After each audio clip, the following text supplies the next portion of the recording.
नमस्कार, गुलिस्तान न्यूज देख रहे हैं आप और उत्तराखंड के इस खास बुलेटिन के साथ मैं शीतल शर्मा। आमतौर पर नशे की लत को कम करने और नशा छुड़ाने के लिए तमाम ऐसे लोगों को नशा मुक्ति केंद्र में भर्ती करवाया जाता है। लेकिन देखने में आ रहा है कि बीते लंबे समय से प्रदेश भर में संचालित हो रहे इन नशा मुक्ति केंद्रों की कोई रजिस्ट्रेशन है और ना ही ये मानकों पर खरे उतरते हैं। ऐसे में अब प्रदेश भर में संचालित हो रहे तमाम नशा मुक्ति केंद्रों को मानसिक स्वास्थ्य प्राधिकरण के तहत रजिस्ट्रेशन करवाना अनिवार्य होगा। मानसिक स्वास्थ्य प्राधिकरण के नोडल अधिकारी मयंक बडोला ने कहा कि प्रदेश भर में संचालित हो रहे नशा मुक्ति केंद्रों को 14 दिसंबर तक रजिस्ट्रेशन करवाना अनिवार्य होगा, अन्यथा बिना रजिस्ट्रेशन के संचालित हो रहे प्रदेश भर में नशा मुक्ति केंद्रों पर वैधानिक कार्रवाई की जा रही है।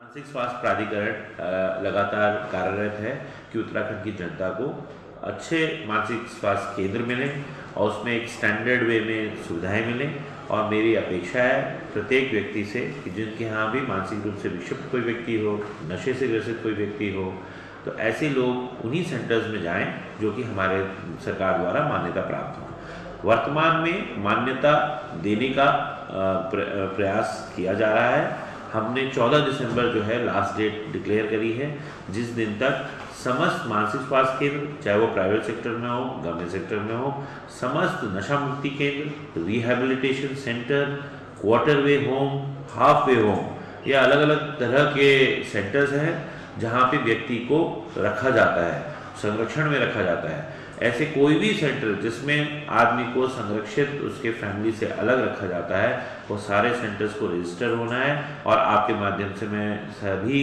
एनजीओस जो इस फील्ड में कार्य कर रहे हैं उनसे निवेदन करूंगा कि 14 दिसंबर तक वो अपने को रजिस्टर कराएं। उसके उपरांत उन सबका निरीक्षण होगा। यदि उन्हें निरीक्षण में ठीक पाए जाते हैं तो उनको आगे हम लोग परमानेंट रजिस्ट्रेशन की तरफ बढ़ेंगे, और अगर नहीं पाए जाते हैं तो उन्हें पर्याप्त समय दिया जाएगा कि वो अपनी सर्विसेज को बढ़ाएं। जो हमारे मिनिमम स्टैंडर्ड्स बनाए गए हैं उस तक आने की कोशिश करें, जिससे कि हम प्रदेश की जनता को सुचारू उपचार दे सकें।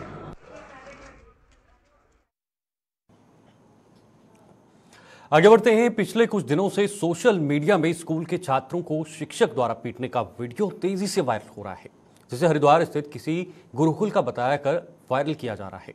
इस वीडियो को लेकर एसएसपी हरिद्वार प्रमोद डोभाल ने कहा है कि वीडियो थाना सिंधौली जिला सीतापुर उत्तर प्रदेश का है और इस मामले में थाना सिंधौली सीतापुर में मुकदमा दर्ज कर आरोपी शिक्षक सतीश निवासी सीतापुर को यूपी पुलिस द्वारा गिरफ्तार किया जा चुका है। लेकिन कुछ व्यक्तियों द्वारा सोशल मीडिया पर भ्रम फैलाकर वीडियो को हरिद्वार का बताकर वायरल किया जा रहा है।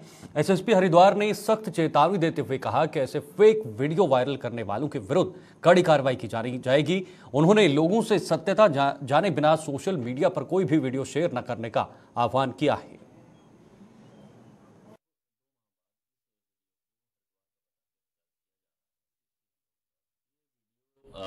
अक्टूबर माह में सिधौली थाना सीतापुर यूपी में वहाँ से ये एक अभियोग पंजीकृत किया गया था। ये वीडियो वहीं का था और इस संबंध में यूपी पुलिस द्वारा अपना स्टेटमेंट भी दिया गया था।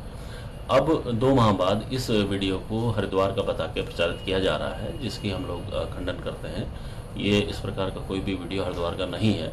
इसके बाद भी अगर इसे प्रचारित किया जा रहा है तो इसमें हम वैधानिक कार्रवाई करेंगे। ये वीडियो अक्टूबर माह में सिधौली थाना सीतापुर यूपी में वहाँ से ये एक अभियोग पंजीकृत किया गया था। ये वीडियो वहीं का था और इस संबंध में यूपी पुलिस द्वारा अपना स्टेटमेंट भी दिया गया था।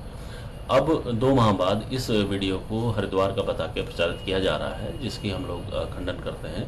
ये इस प्रकार का कोई भी वीडियो हरिद्वार का नहीं है। इसके बाद भी अगर इसे प्रचारित किया जा रहा है तो इसमें हम वैधानिक कार्रवाई करेंगे। ये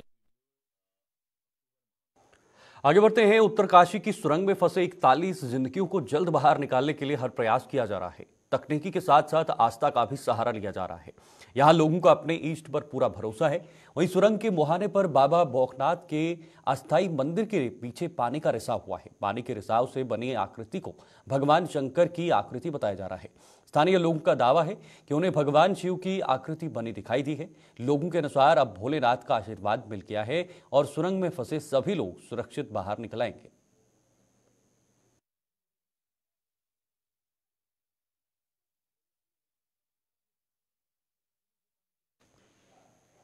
तो वहीं उत्तराखंडी भाषा न्यास एवं उत्तराखंड भाषा प्रसार समिति ने सरकार से उत्तराखंडी भाषा परिषद की स्थापना करने की मांग की है।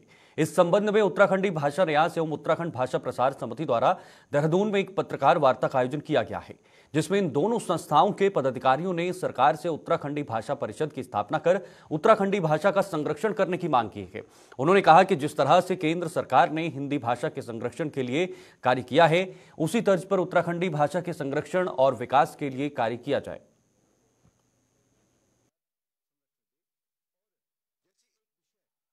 सरकार से मांग की गई कि सरकार जैसे हिंदी के लिए केंद्र सरकार ने संरक्षण दिया था, हिंदी को पहले खड़ी बोली थी, उसके बाद हिंदी जो है, हिंदी तो कोई भाषा थी नहीं, पहले खड़ी बोली थी। खड़ी बोली में कई बोली जो लोक बोलियां थी, उस समय की लोक भाषाएं थी, उसके शब्दों को जोड़ा गया, एक विषय बनाया गया और उसको संरक्षण दिया केंद्र सरकार ने। उसी प्रकार हम चाहते हैं कि गढ़वाली और कुमाऊनी की भाषा को, इन दोनों को उत्तराखंडी भाषा के लिए उत्तराखंड सरकार संरक्षण दे। और जैसे एक विषय हिंदी भाषा का बना, उसमें कई बोलियों के साहित्यकार थे, उसी प्रकार हम चाहते हैं कि उत्तराखंड में एक विषय बने जिसमें गढ़वाली, कुमाऊनी, जौनसारी, जिस भी भाषा का साहित्य हमारी उत्तराखंडी भाषाओं में है, उसके साहित्य को उसमें जोड़ा जाए। और गढ़वाल की, ताकि हमारे गढ़वाल के जो बच्चे वो भी कुमाऊनी पढ़े और कुमाऊं के बच्चे गढ़वाली पढ़ें, तो आपस में सामंजस्य बनेगा। और जो तू गढ़वाली मैं कुमाऊनी की ये हमारी एक पृष्ठभूमि बनी हुई है, वो समाप्त हो। बहुत बड़ा उद्देश्य है हमारा। हम सबसे पहले भाषा और लोक भाषा में अंतर समझाना चाह रहे हैं कि भाषा क्या होती है। भाषा जो होती है वो नियमों से बंधी रहती है, व्याकरण के नियमों से बंधी रहती है। और जो लोक भाषा होती है उसके लिए कोई नियम नहीं, कोई प्रतिबंध नहीं है, जिसकी मर्जी जो जैसे कह सकता है, वो लोक भाषा है। तो हमारी गढ़वाली, कुमाऊनी, जौनसारी, रंग, रावलती, जितनी भी भाषाएं हमारी 14 बोलियां हैं हमारी, तो वो सारी हमारी लोक भाषा है। तो हम भाषा की बात कर रहे हैं, वह भाषा जिसमें गढ़वाली, कुमाऊनी के समान शब्द हों और जो व्याकरण के नियमों से बंधी हो, हम उसके लिए काम कर रहे हैं और उसका नाम उत्तराखंडी भाषा हमने रखा। भारतीय क्रिकेट टीम के स्टार गेंदबाज मोहम्मद शमी 3 दिसंबर को हरिद्वार का दौरा करेंगे। इसकी जानकारी कानपुर के विधायक उमेश कुमार द्वारा रुड़की में आयोजित एक प्रेस वार्ता के दौरान दी है। पत्रकारों को संबोधित करते हुए विधायक उमेश कुमार ने बताया कि स्टार क्रिकेटर मोहम्मद शमी 3 दिसंबर को मोहम्मद शमी हरिद्वार पहुंच रहे हैं, जहां वे क्षेत्र के युवाओं के साथ वर्ल्ड कप 2023 के अपने अनुभव को साझा करेंगे। उमेश कुमार ने बताया कि उन्होंने स्टार गेंदबाज से हरिद्वार आने की अपील की गई थी, जिसको उन्होंने स्वीकार कर लिया है, जिसके चलते अब मोहम्मद शमी 3 दिसंबर को हरिद्वार पहुंच रहे हैं। भव्य, एक दिव्य, एक ऐसी प्रतिभा जिसने पूरी दुनिया को 2023 के वर्ल्ड कप में चौंका दिया है, हमारा छोटा भाई मोहम्मद शमी।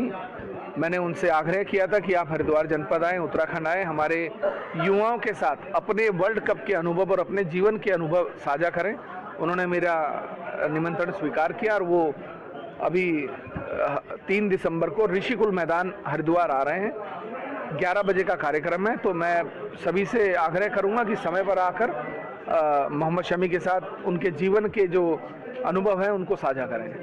प्रयास करेंगे, अभी 1-2 दिन में आपको इसके बारे में अवगत, जब हम फाइनल प्रोग्राम जारी करेंगे तो उसके संबंध में आपको अवगत कराएंगे। बीती 25 नवंबर को काशीपुर में 2 सगी बहनों के हत्याकांड की गुत्थी पुलिस ने सुलझा दी है। पिता ने ही अपनी मासूम बेटियों को मौत के घाट उतारा था। पुलिस ने आरोपी पिता को गिरफ्तार किया है। वरिष्ठ पुलिस अधीक्षक मंजुनाथ टीसी ने मीडिया के सामने खुलासा करते हुए बताया कि तंत्र मंत्र के नाम पर बाप ने ही अपनी दोनों बेटियों की हत्या की है। पुलिस अधीक्षक ने बताया कि अली हसन, जो कि तंत्र मंत्र में ज्यादा विश्वास रखता था और अक्सर घर और बाहर भी इसी प्रकार की क्रियाओं में लीन रहता था, अली हसन ने अपनी दोनों बेटियों पर किसी चुड़ैल अथवा हवाई असर को मानते हुए उन पर तंत्र मंत्र की क्रिया करने लगा। इसके बाद भी दोनों में जब सुधार नजर नहीं आया तो अली हसन ने दोनों बेटियों को यातनाएं देना शुरू कर उनका खान पान बंद कर दिया, जिसके चलते उसकी दोनों बेटियां अपनी जान से हाथ धो बैठी। हमें काशीपुर में सूचना आई कि एक अली खान करके एक व्यक्ति है, वो ऐसे पेशे से राजमिस्त्री है, परंतु झाड़ फूक का काम करता है। उसके घर में उसकी दोनों बेटियां जिनका नाम है यास्मीन और फरहीन, 19 और 11 साल की यास्मीन और फरहीन का, दोनों का लाश पड़ी हुई है।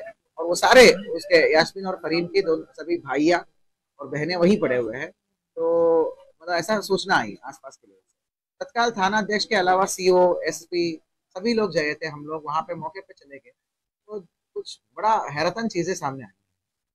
वो है कि ये भूत प्रेत को निकालने का, चुड़ैल को निकालने का, तंत्र मंत्र, अंधविश्वास और ब्लैक मैजिक, काला जादू, इसका वो प्रैक्टिशनर था। ये खुद ही ये काम करता था। वैसे तो कहता है कि राजमिस्त्री का काम करता हूँ, पर राजमिस्त्री का काम हमने जानकारी के बहुत ही कम करता है। इक्का दुक्का 4-5 दिन करता है। बाकी टाइम में कहीं मजार पे झाड़ फूक करना, अपने ही घर में लोगों का झाड़ फूक करना, ये काम। तो इस पूरे परिवार जो है मानसिक रूप से अस्वस्थ थे। जब टीम गई तो सभी ने यही बोला कि हमारे दोनों बेटियों को, बहनों को जिन ले गई, चुड़ैल लेके चली गई, चुड़ैल ना लेके चली गई। और कुछ बड़े ये बोल रहे थे कि वो उठ जाएंगे, अभी चुड़ैल तो चली गई, चुड़ैल निकाल दिया पापा ने और ये उठ जाएंगे।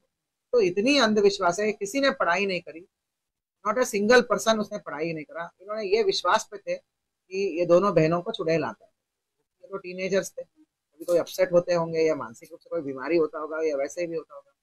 तो पोस्टमार्टम में बहुत ज्यादा इंजरीज आ गई, मतलब शरीर पे विभिन्न जगहों पे चोटें आ गई है, बदन पे और गले पे भी दबाने का निशान वो सब है। तो तत्काल जो है कानूनी रूप से कार्य करते हुए चौकी इंचार्ज की वापसी में हमने दोनों बहनों की, फरीन और आपका यास्मीन का, फरीन और यास्मीन का बहनों की हत्या का मुकदमा हमने चौकी इंचार्ज की तरफ से दर्ज कर दिया। एक रीजन है क्योंकि पूरी परिवार में जो भी बचे हुए थे, बीवी हो या और भी बच्चे हो, 5 बच्चे, सबका काउंसलिंग किया हमने, महिला पुलिस, महिला अधिकारी, सब लोग जाके। तो ये सब उसी इंप्रेशन में थे कि इनके दोनों बहनों को चुड़ैल ने आके लेके चली गई। और जब मृत्यु के बारे में पता चला तो ये अब भी मान रहे कि चुड़ैल आ गया और चुड़ैल ने इनके बहनों की जान ले गई। कुछ भाई तो अभी भी बोल रहे, छोटे छोटे बच्चे, कि अभी चुड़ैल चली गई है, मेरी बहनें उठ जाए। तो बहुत ही ज्यादा वो अस्वस्थ मानसिकता के साथ है, मानसिक रूप से अस्वस्थ है। इसलिए मैंने निर्देश दिया कि भाई पहले बाकी बचे हुए लोगों को काउंसलिंग की जरूरत है। बढ़ते आगे, मंगलौर में पुस्तक विमोचन समारोह का आयोजन किया गया है, जिसमें बाबू मोहम्मद हनीफ द्वारा लिखित तारीख तेली नामक पुस्तक का विमोचन किया गया है। इस मौके पर पुस्तक के लेखक बाबू मोहम्मद हनीफ ने कहा कि यह पुस्तक तेली बिरादरी को लेकर लिखी गई है ताकि इस बिरादरी में जागरूकता आ जाए और भारत के मुसलमानों में बिरादरीवाद को समाप्त किया जा सके। उन्होंने कहा कि भारत के मुस्लिम एक ही समाज से ताल्लुक रखते हैं और इस्लाम धर्म में जातिवाद करना गलत है। इस अवसर पर तेली बिरादरी के रहनुमा एडवोकेट यूनुस कौसर ने भी किताब के लेखक को मुबारकबाद देते हुए कहा कि इस किताब के माध्यम से देश के तेली बिरादरी के लोगों में जागरूकता आएगी।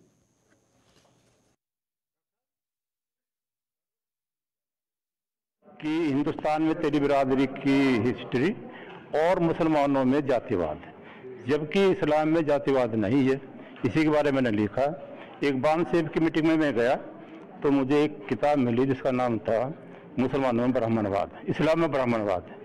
तो मैंने इसको उल्टा लिखा, इस्लाम में ब्राह्मणवाद नहीं है बल्कि मुसलमानों में बिरादरीवाद है, इसका मौजू है। तो इससे नॉलेज होगा कि भाई हम बिरादरीवाद इस्लाम में कहाँ से आया। इसे शुरू से लिया मैंने, जैसे कन्वर्टेड लोग यहाँ हुए, किसी बिरादरी से मैंने लिया उसको, और क्या क्या हिस्ट्री आपस में बिरादरीवाद फैल रहा, आपस में दुश्मनी फैल रही है। मैं चाहता हूँ कि हम आपस में प्यार के साथ रहें, जो मुसलमान है मुसलमान रहे, जो हमारे दूसरे भाई इसी तरीके से रहें। एक मैंने करैक्टर की लिखी कि हम आपस में हिंदू मुसलमान हो, सब भाई भाई है, कोई हमारे अंदर द्वेष ना हो। हम भी उन्हीं के भाई हैं, यहीं के हिंदुस्तान से पैदा से हमारे बड़े कन्वर्टेड होकर बिरादरी भाई और उसी बिरादरी के नाम से हम जाने जाते हैं। आपको मुझे 30 साल लगे हैं कलेक्ट करते हुए, और पूरा मैंने 50 साल का डेटा लिखा है इसको, आज़ादी से लेके सन 47 से लेके मैंने अब तक का सारा लिखा है। किन लोगों, ये कोई भी पढ़ सकता है, इसमें किसी बिरादरी ठेस नहीं, कुछ नहीं, कोई पढ़ सकता है इसको। कहाँ मौजूद रहेगी, कहाँ मिलेगी, कहाँ मिलेगी? यही से मेरा एड्रेस यहाँ से मिल जाएगी आप। मुस्लिम तेली बिरादरी के तरक्की के और परेशानी के हालात के दरमियान में गुजरे हैं। ख़ास तौर से ओबीसी क्लास में नाम को शामिल कराने के लिए गवर्नमेंट से बच्चे और बच्चियों को तालीमी सहूलियात और वज़ाइफ हासिल करने के लिए जो कोशिशें की गई, उसमें इनका इस किताब का तज़किरा बाबू हनीफ साहब ने कुछ दूसरे लोगों के हालात देखकर, कुछ उनकी कुर्बानियों को देखकर, उनसे असर करके इस हालात को कुछ जो जीओज हैं गवर्नमेंट के, उनको आसानी के लिए उनको तरतीब दिया है ये किताब है। और यही इसका मकसद है कि बच्चे और बच्चियों को तालीमी और रोजगार में और सर्विसेज में उनको आसानी हासिल हो। इसका कोई सियासी या कोई दूसरा राजनीतिक या किसी तरह का कोई दूसरा मकसद नहीं है। इसी मकसद के लिए इस काम को एहतराम किया गया है कि बच्चों को पता लगे और इसकी तशहीर हो।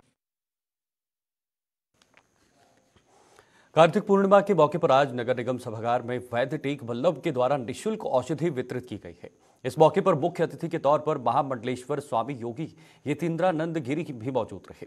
यहां मौजूद सभी लोगों को तमाम औषधियों से बनी खीर का सेवन करवाया गया और आंखों की तेज रोशनी के लिए आयुर्वेदिक दवाओं से बनी आई ड्रॉप भी डाली गई है। वहीं वैद्य टेक बल्लभ ने बताया कि उनकी औषधियों को चंद्रमा की किरणों से तैयार किया जाता है, जिसके बाद लोगों को उसका सेवन कराया जाता है। उन्होंने कहा कि वह खास तौर पर कार्तिक पूर्णिमा के मौके पर ही तैयार की जाती है, जिससे लोगों को पहली खुराक में ही आराम मिल जाता है।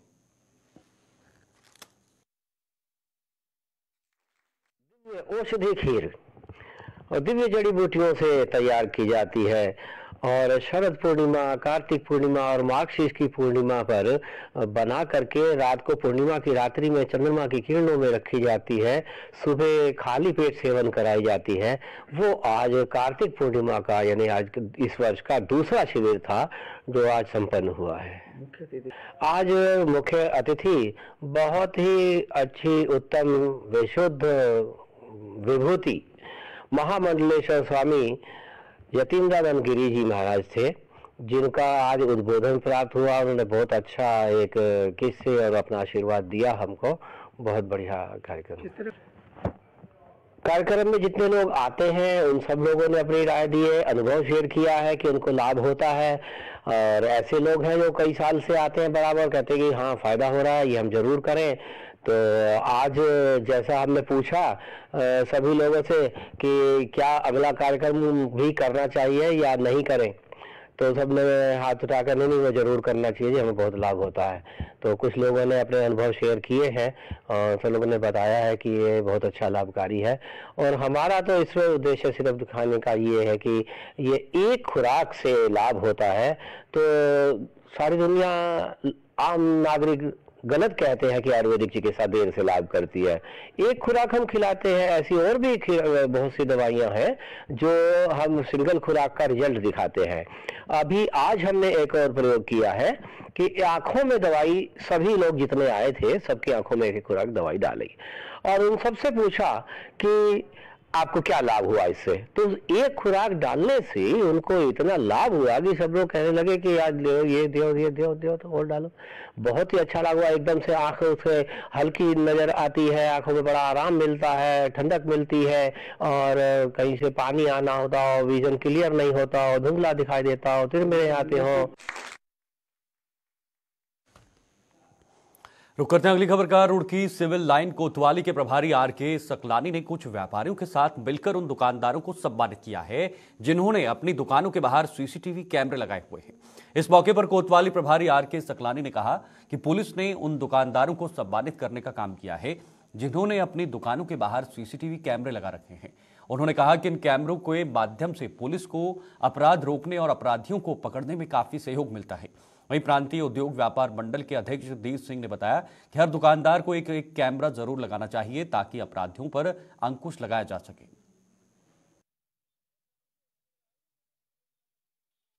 इससे कोई छुपा नहीं है कि जितनी भी हमारी घटनाएं हैं वो सीसीटीवी कैमरों का उसमें बहुत बड़ा रोल होता है। और समाज में हमारे ऐसे भी लोग हैं जो कि निस्वार्थ रूप से जिन लोगों ने पब्लिक को सीसीटीवी कैमरे डोनेट कर रखे हैं। इसमें हमारे जो A to Z है उसमें धीर सिंह जी हैं जिन्होंने कि 5 कैमरे अपनी तरफ से पब्लिक को डोनेट कर रखे हैं। और पुलिस जो हमारे थाना क्षेत्र में जो घटनाएं होती हैं उनमें बहुत बार इनके कैमरों का खुलासे में योगदान रहा है। तो हमें लगा कि हमें इस प्रकार के लोगों को प्रोत्साहित करके अन्य लोगों को भी प्रोत्साहित करना चाहिए कि वो लोग जो है कम से कम एक कैमरा अपना पब्लिक के लिए डोनेट करें। और इससे बड़ा कोई नेत्रदान नहीं है जिससे कि अन्य लोगों का हित हो सके। इसके अलावा हमारी जो आज व्यापार मंडल और ज्वेलर्स एसोसिएशन के साथ में मीटिंग हुई, इसमें मुख्य रूप से यातायात व्यवस्था पर चिंतन हुआ और जो भी सुझाव व्यापार मंडल और ज्वेलर्स एसोसिएशन के द्वारा हम लोगों को दिए गए हैं, खास करके ई रिक्शा की ऑपरेटिंग के संबंध में बहुत सारी समस्याएं हैं, इसको हम अधिकारियों के संपर्क में ला करके उनके संज्ञान में ला करके इसमें एक जल्दी एक इम्प्लीमेंटेशन इनके व्यवस्थाओं के विषय में अपने थाना क्षेत्र में करेंगे। उसका धन्यवाद करता हूँ और आपके माध्यम से मैं समाज को और व्यापार समाज को और हर उस आदमी को जो समाज की और जनहित की चिंता करता है उसको एक संदेश देना चाहूँगा कि शहर में, गांव में, हर जगह, क्योंकि आपका ये जो न्यूज़ चैनल है पूरे क्षेत्र में सब जगह चलता है, तो एक जो जनहित में जो तीसरी आग जिसको बोलते हैं कैमरा, सीसी कैमरे से जनहित के लिए मतलब एक या नेत्र दान करना चाहिए। और मैंने भी क्योंकि अपने प्रतिष्ठान के माध्यम से यह कैमरे के माध्यम से जो है मैंने भी एक सहयोग समाज और जनहित में किया है, तो उसके लिए आज पुलिस प्रशासन ने खासतौर पर जो RK सकलान जी यहाँ के जो अपने प्रभारी जी हैं वो अपने अच्छे कार्यों के लिए और जनहित के लिए, समाज के कार्यों के लिए, जिनका जाना माना नाम है, वो जहाँ भी पोस्टिंग रहते हैं तो ऐसे अच्छे कार्य करते हैं कि जिनके लिए उनका प्रत्येक क्षेत्र में लोग उनका सम्मान करते हैं।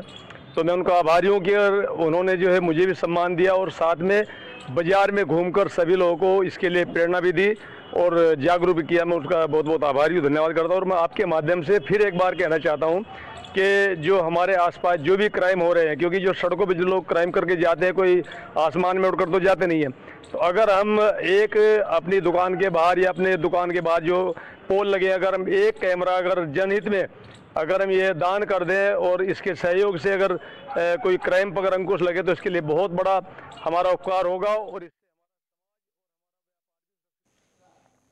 चलिए, उत्तराखंड के इस खास बुलेटिन में फिलहाल के लिए इतना ही। देश और दुनिया की तमाम खबरों के लिए आप देखते रहे गुलिस्तान न्यूज़। नमस्कार।